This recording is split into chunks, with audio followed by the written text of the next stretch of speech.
Welcome to sunny Hastings and my home studio. I hope everybody is fine out there. Today, for the digital workshop, we're going to be doing printmaking.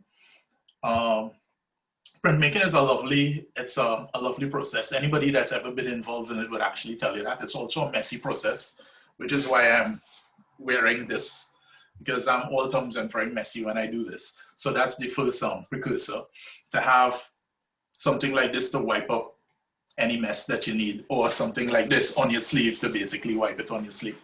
We're going to be using a couple of things that are easy to find and be able to get at any art store that you may need. All right, the first thing we're going to use is foam core, because this workshop is going to be a foam core printmaking workshop. And what we're going to be doing is we're going to actually carve an image into this physical object, and then we're going to coat it with one or a number of inks, basically pull an image off of it. So that's the process in a nutshell. The things that we'll be using: foam core, a brayer, different colored printing inks. Right, these come in tubes or bottles or pots, but basically what we're looking at, block printing ink. That's what we're going to be using, right?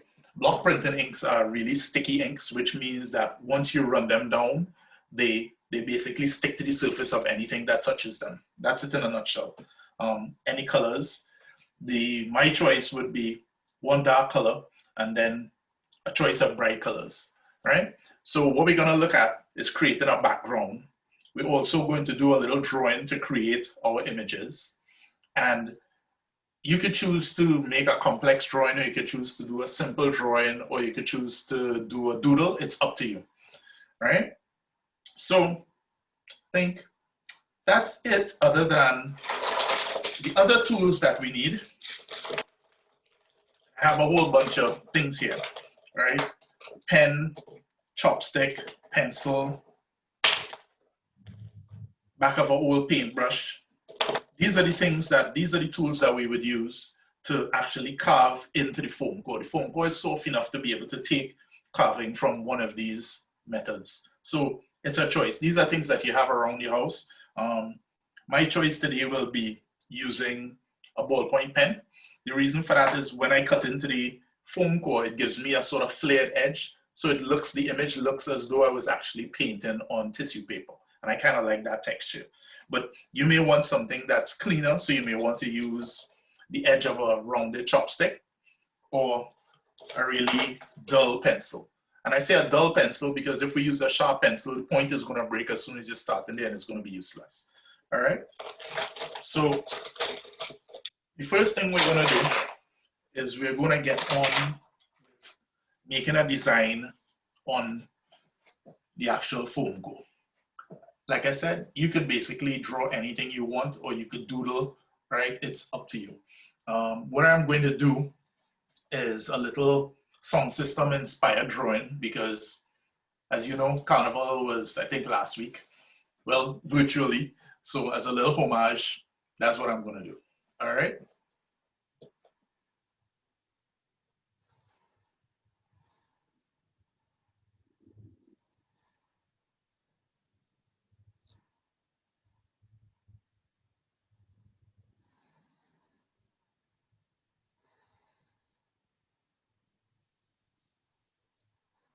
So the first step that we're going to do is to draw into the foam core. At this point, it could be a loose sketch. You're really not looking to put too much pressure onto the surface. You just want to get your design down in pencil. And I should add that wherever there's a pencil mark on the foam core, when we make our print, it's going to be white. And the area that's actually white on the foam core is actually going to carry the color. So at this point, Richard, you're just drawing into the board. You're not actually marking into it, are you? Just drawing on top. Yeah, I'm just basically drawing into the board. Do you think you could hold the board up to the phone camera a little bit so we can see a bit? Because it is very faint, obviously, drawing onto that. Yeah, sort of faint. But yeah, that's nice to see. Mm-hmm.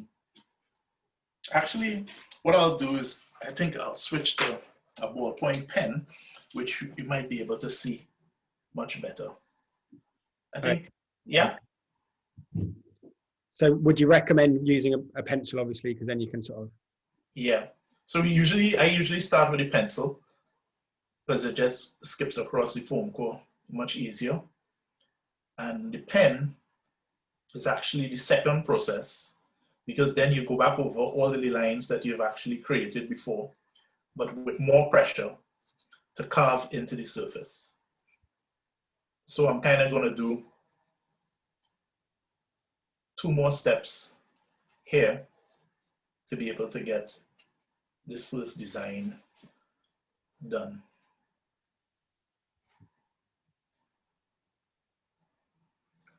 Also, because of the process that I'm using, if you wanted to do lettering or you wanted to put a word or something, you have to actually write backward onto the surface. Because when we pull the print is going to flip over, it's going to be in reverse. So if you're putting a word and the word was no, you would basically be writing backwards into it so that you get it right side up. And because I was prepared, right, I'm gonna actually have this word boom, which is backward, to follow, so that my speakers have this basically pumping out of it.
Everyone joining in with us today, it'd be great to hear what you guys are drawing, whether you're following Richard's themes or working with your own ideas.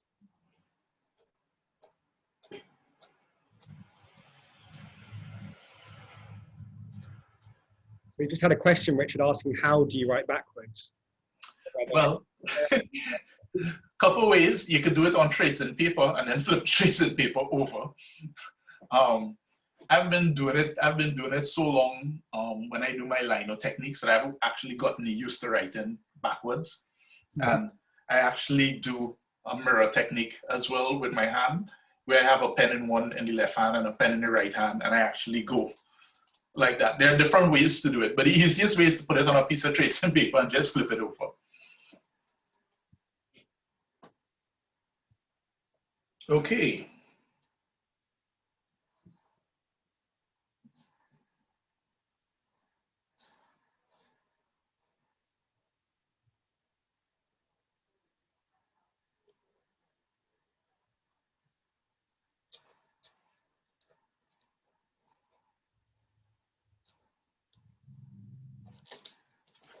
All right.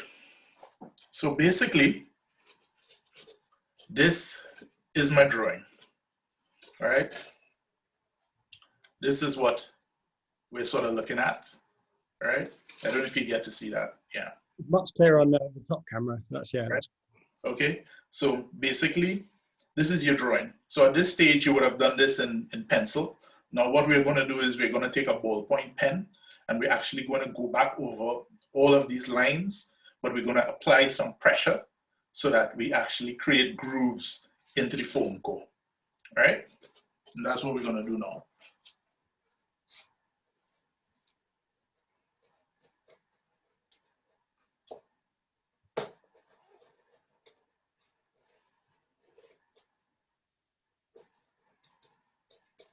Again, I like using a ballpoint pen because the tip of the ballpoint pen rips the foam core surface, giving me a line,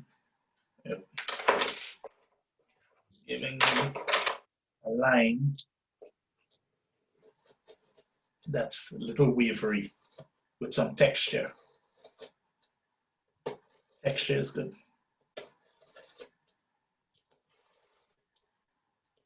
So what we're doing is actually creating grooves into the foam core.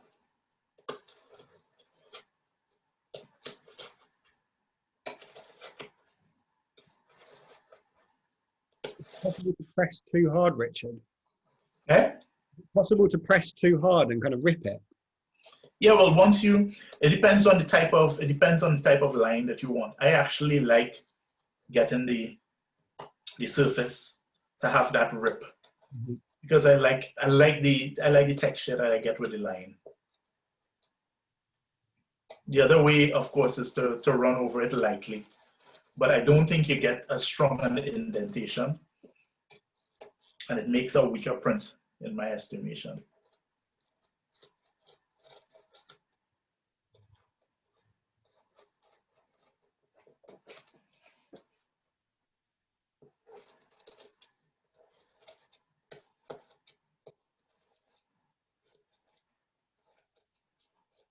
Richard, if someone's never done printmaking before, do you think this is a good way to kind of get a feel for how you make prints?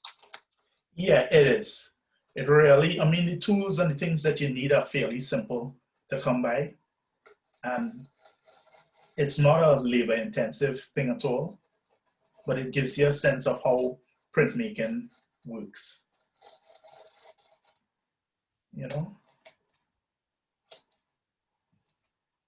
Again, it's the technique that I like outside of what I normally do, which is lino cutting, which involves using a linoleum block and a different set of tools with grooves in it that actually allow you to carve away portions of the linoleum, so that when you roll it with your brayer, everything that's raised leaves a mark, and everything that's been recessed doesn't. So what we're actually doing with this is we are doing a reverse for that process. We are cutting into the board, and everything that's raised will leave a mark, but it'll be a solid area with a series of white lines. At least that's what's supposed to happen when we're done with this. That's the nice thing about printing, though, isn't it? That you don't know what you're going to get till the last. Never really know what you're going to get. One of the interesting things, and we're actually going to do it and see how well this works, is that when you've completed the entire drawing, you can actually lay a sheet of paper over it and then use like a graphite pencil and make a rubbing. And the rubbing will actually reveal to you what your print is going to look like, just minus the ink. Kind of like what Harold was doing with his his wax rubbings tutorial. There are a couple of questions come through, Richard. Yeah. The first is, obviously you're using foam core, but someone's asked if you can use polystyrene. Uh-huh. So do you think polystyrene would also work? You know, I've never used the polystyrene, but I know that you could actually cut into polystyrene. But I think if you're going to use polystyrene, you have to use specific tools. I'm not sure. I've never used the polystyrene, but I think, isn't the polystyrene like linoleum block? It's like about pizza boxes. I think polystyrene is very similar, and we're talking about how I've done a similar process to Richard using pizza boards. Although I think lots of pizzas come on cardboard now, but I think maybe a kind of thick polystyrene might be a bit more difficult because it'll be a bit more bitty, but if you can find a flat sheet of polystyrene, it could work quite well. Mm-hmm. The other thing that I might say, that I want to say about this is that I should have said at the beginning, is when we use the foam core comes sometimes with a smooth surface on one side and a dull surface on the other side. Or sometimes it comes with both smooth or both dull. What you want to use is the foam core with the smooth side. The reason for that is when you put the inks on it, the inks don't absorb into the foam core as much. And what you're really looking to do is to have the ink transfer from the foam core back onto your paper.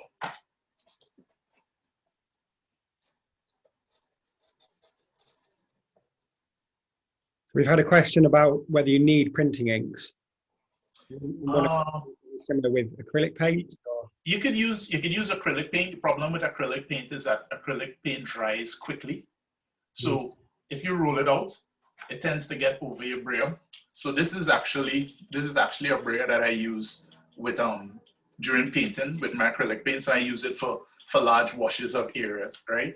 The acrylic dries quickly, and the block inks are sticky inks, and they remain tacky for a long while. They also dry quickly, but not as quick as acrylic. But the process with acrylic is way quicker. If you coat that with the acrylic and then you put it down to the paper, the acrylic tends to bond the paper to the actual board, and the paper rips up. So I mean, for this sort of thing, you really need to be working with block printing inks. That would be the better way to go. Someone has slightly defied you there and said they've used acrylic paint and it works quite nicely. And they said it made an interesting texture and they're working on sugar paper. So a bit more difficult, but maybe it will work. Mm-hmm. It's good to try things out. And we've also had a comment saying, someone obviously who knows that has got a good idea of their printing techniques, saying that if you're going to do a rubbing to test it, you're obviously going to get the exact image rather than the reverse. The exact image. Well, actually, you'll get the exact image with lines, so you kind of see where your details are. Yeah. You know.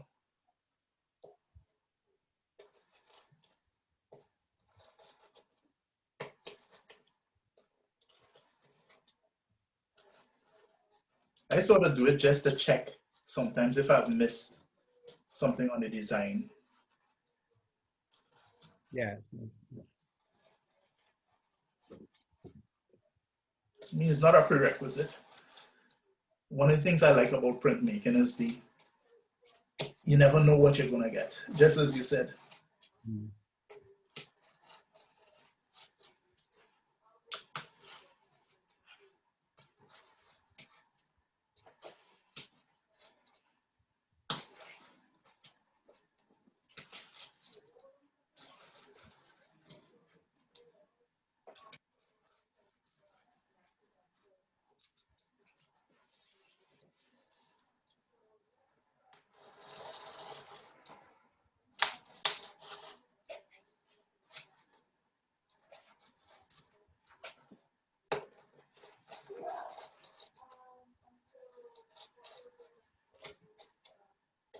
I don't think you've heard any seagulls yet, Richard.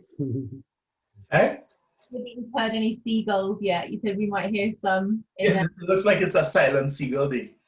That's strange. Every time I've done any recording here of any of my works or song pieces, the seagulls always show up without fail. But today seems to be a day at the beach for them. They're usually on top of the roofs, making a lot of noise.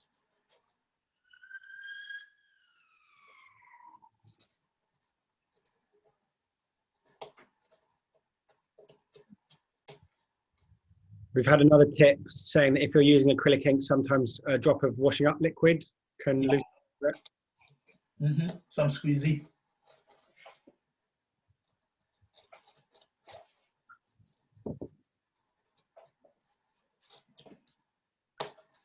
I've used acrylic on works where I'm doing on my pieces where I'm actually doing paintings, and I have lino Lino works that I want to embed into the paintings, because I use a lot of the themes and a lot of the things that I make over and over in my works.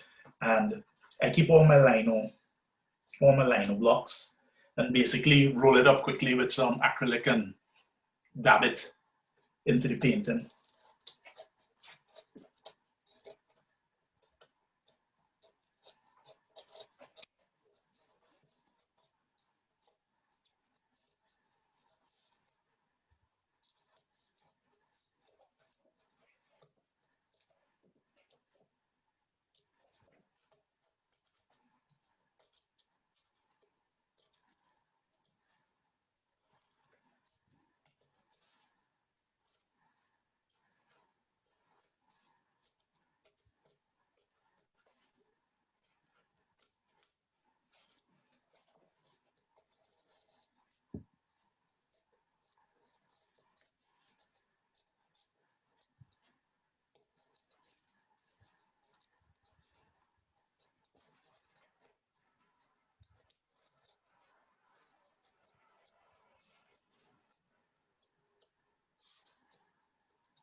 Yeah. Okay, so I think this is it.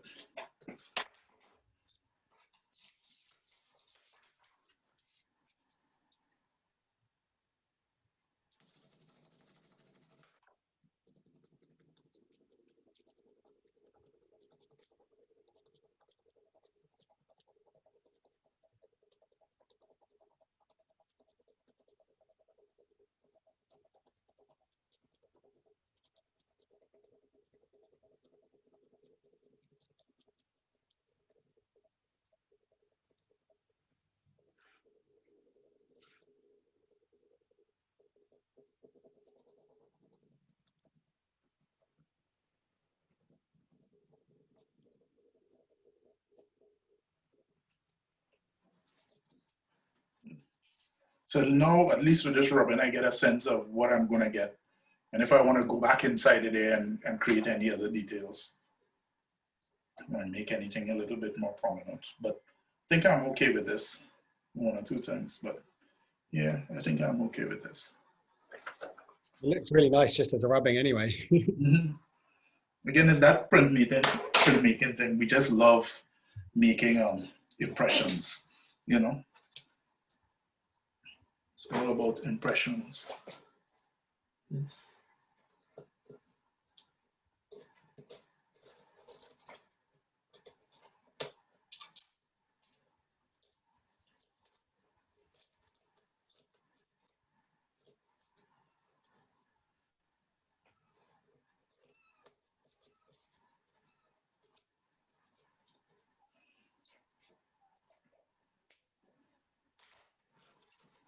Okay, so at this point,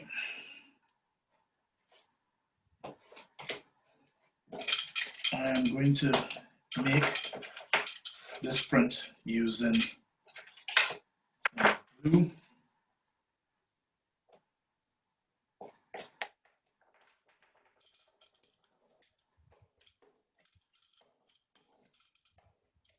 You just want to get your roller up there. You don't want to roll the same spot. You want to roll it and lift it, roll it, lift it, and then cross. That sound you get in there means that you have a roller that's properly coated. Okay. Then we just roll the surface.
So just put this aside. Now, there are two ways that we can do this. We can just slap this directly onto the print and pull it off, and you get a print that with a lot of texture that's a little dry. Or we can take a wet sponge and just lightly pass it across the paper so that the paper doesn't wrinkle, but it's a little shiny and it adheres to the ink on the plate that we created. Yeah.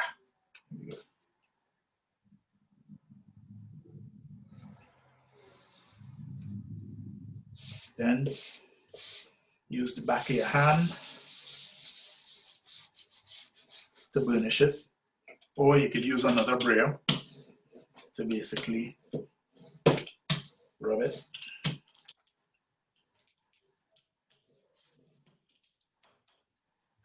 But I kind of like to just use my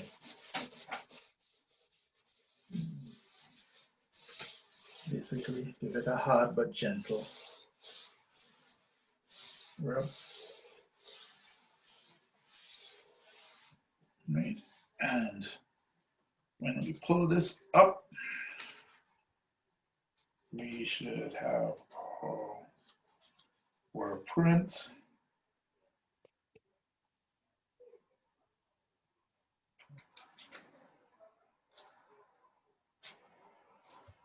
There.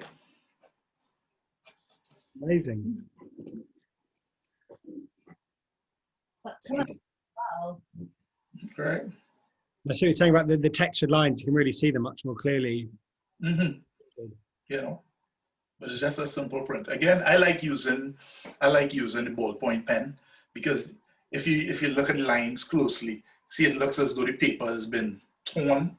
It has that texture. I always like doodling on what you call it, napkins and paper towels and stuff like that because of how the ink spread, you know. So that's one of the things about it. Then next one we're going to do, right? This is why we have wet wipes, so we can always clean up our brayers and our stuff quickly to get ready for the next, using the next color. Just while you're cleaning that up, Richard, we've had a question. We've had a question asking about the paint drying quickly when you're rolling it out on that piece of paper. Okay, well this is actually the back of an old placemat, so it's plastic, and the sticky ink stays. It won't dry like that. It'll be around for a long while on there, right? And that's going to lead into what we're going to do with this next portion. So basically, I'm going to make this little messy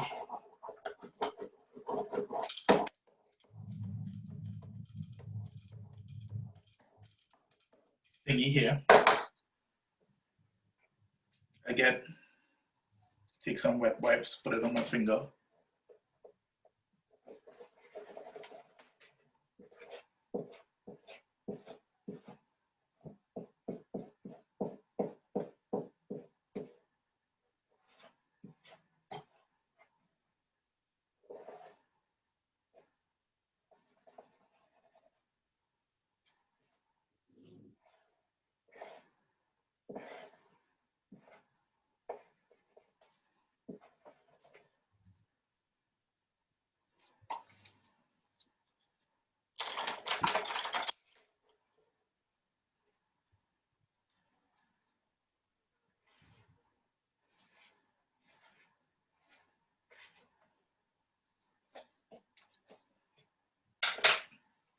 Take a new sheet.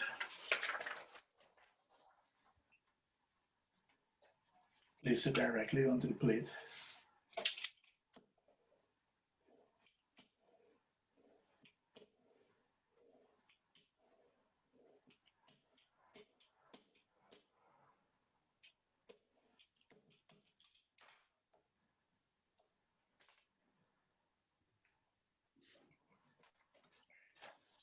And we have a little abstract background. Very nice. Okay, that comes directly. That way you don't get to waste anything.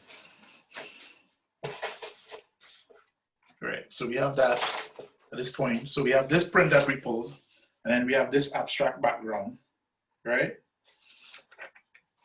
And what you could actually do is create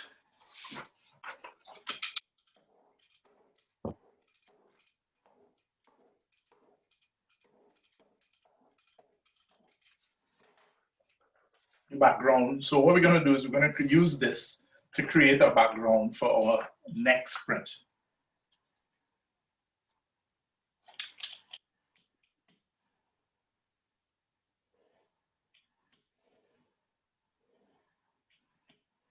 Again, with printmaking at this level, it's pretty simple, and there's no real wrong way or the actual correct way to do anything. All right, so now I have a background, okay, and I'll set this aside. And I'll create another drawing that will go on top of that background.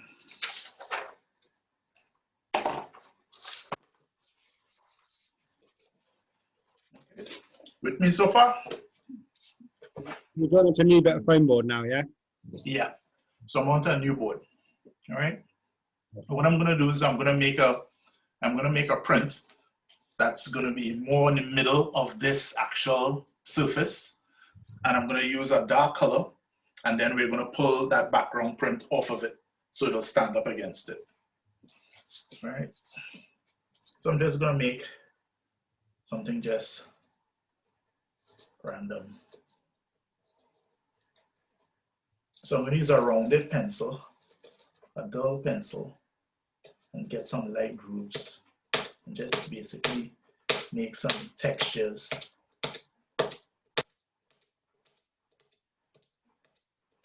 Create some sort of texture design.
Okay, so I have some sort of little beastie thing going on here. Not sure what it is, but it'll do. I'm going to use some black.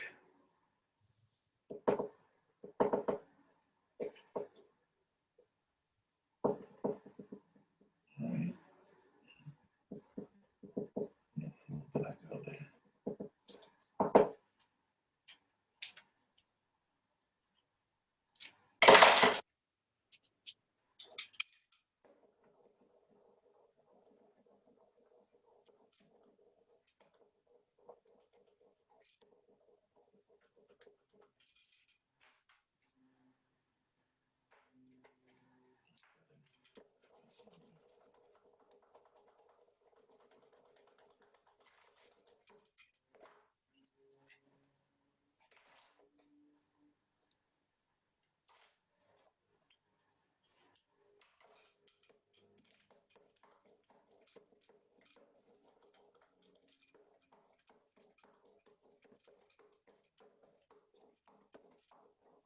One of the things you want to do when rolling out the ink is to sort of get it as smooth as possible.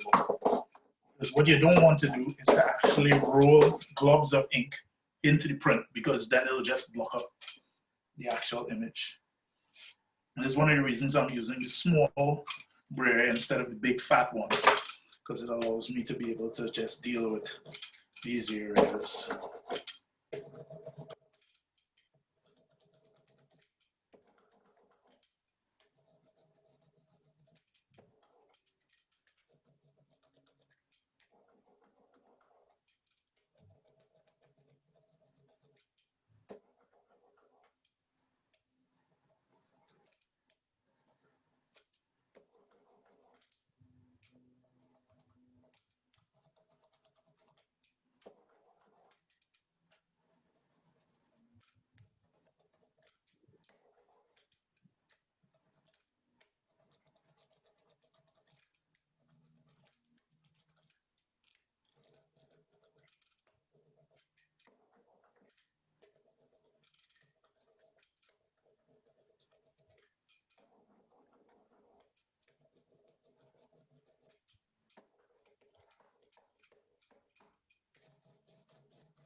I'm going to make a little border on this.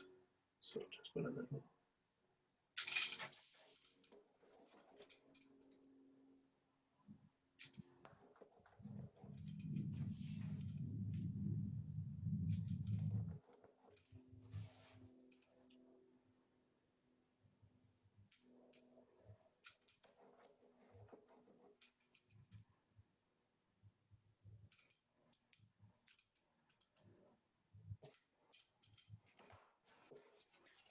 Right?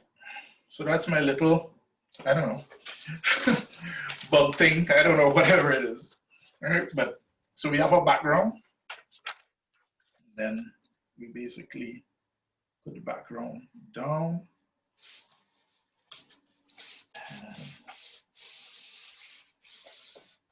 And rub the print onto the plate.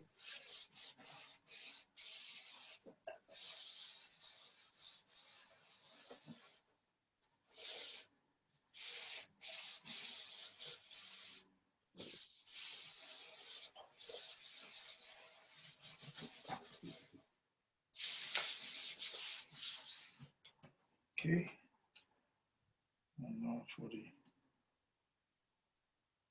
reveal.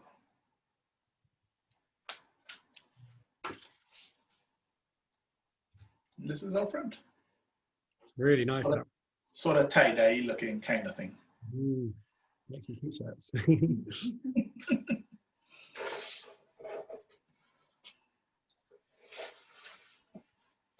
Yep. Amazing. Amazing. Yeah, you've actually just come up to 2:45 now, so that's our 45 minutes, Richard. Thank you so much. That's brilliant. It's amazing to see that kind of quite straightforward process, and then all the different variations you can do with it. Yeah, I mean it's a lovely process, and once you actually get into it, all the rules go out the window and you begin experimenting, and that's the nature of printmaking. It's all about experimentation. I can only basically show you ways of doing it. As soon as you actually start to do something else, you're going to discover that you'll come up with your own ways and you'll throw the rule book out and just experiment. And it's all about experimenting. And that's it. Someone said it looks like two flamingos, which is really nice. Oh yeah, I didn't see that.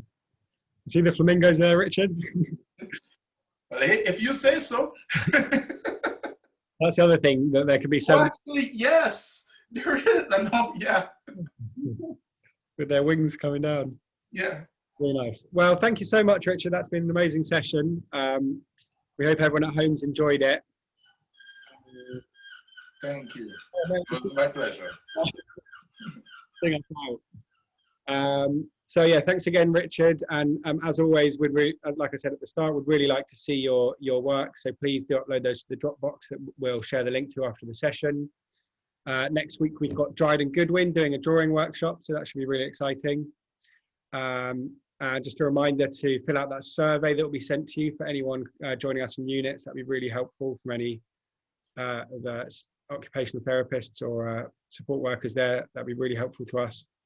And also we had a request from a couple of people recently about certificates for these sessions. So we have produced those. So if anyone would like a certificate for joining these sessions, do just write to us at our info@email or just in response to the emails you get from us from the Eventbrite, and we can send those out to you.